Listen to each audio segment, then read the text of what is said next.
let's skip all the intros. Does Tuivasa stand a chance against Ciryl Gane? I mean, Ciryl has better striking, better movement, better grappling. He seems superior in every part of the game.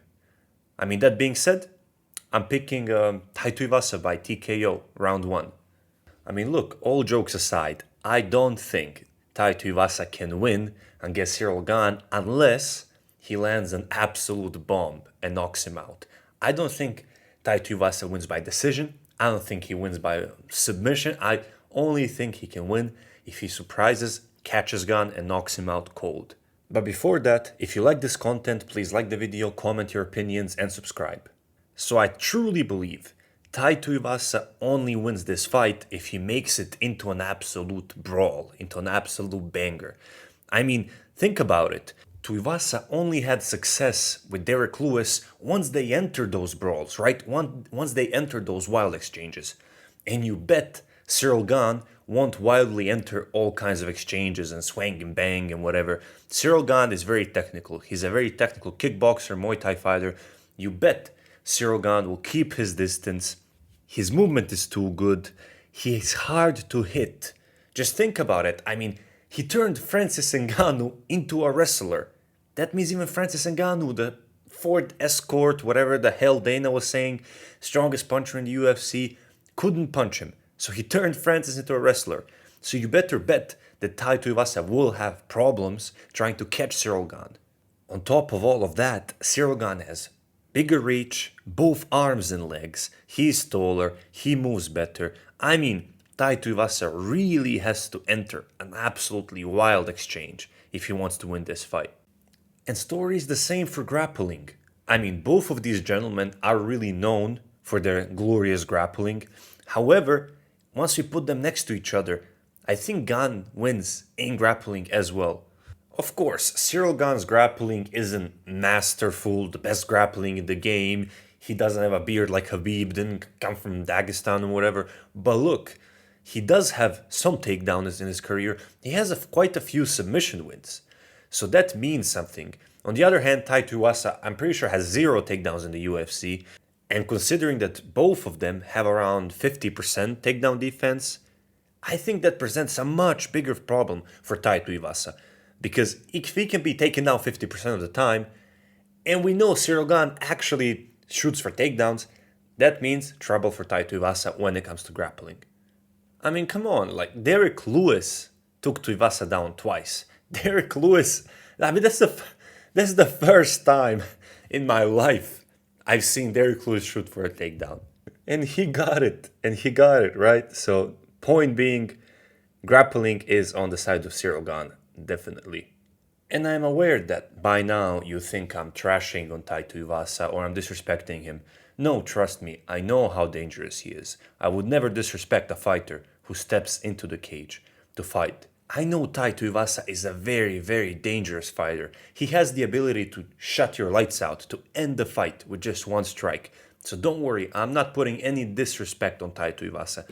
I'm just objectively looking at the statistics, at their previous performances, and I'm just saying, he probably won't be able to outstrike Ciryl Gane on points. He probably won't be able to out-grapple or out-control or out-whatever Ciryl Gane.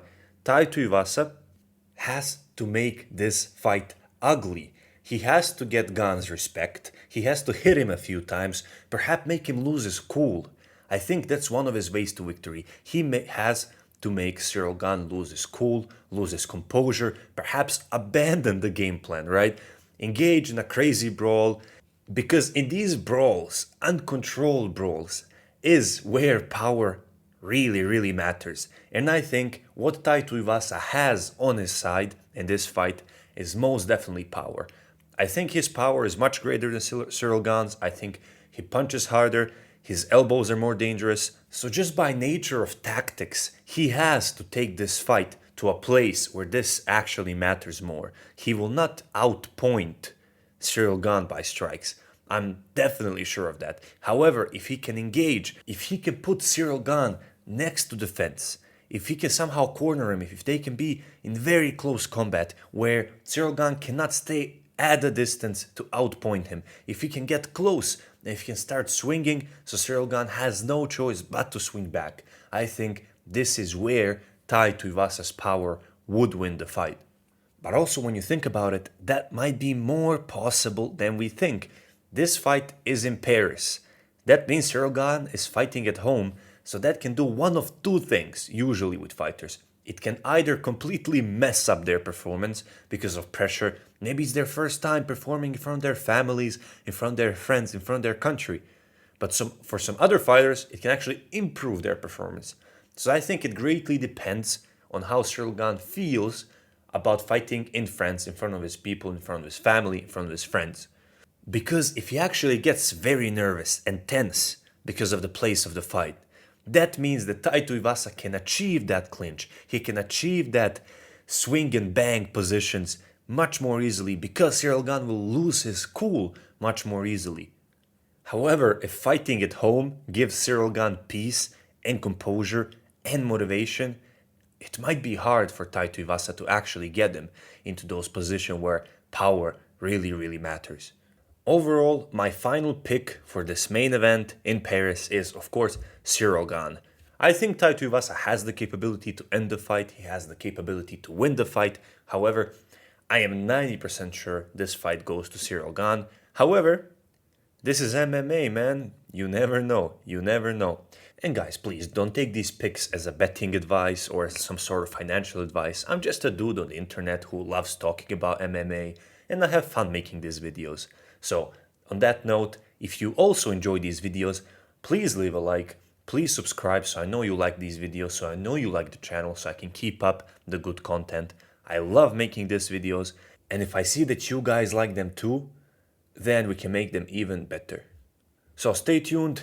I'm also going to post a video soon breaking down Marvin Vettori and Robert Whittaker, so please stay tuned and peace.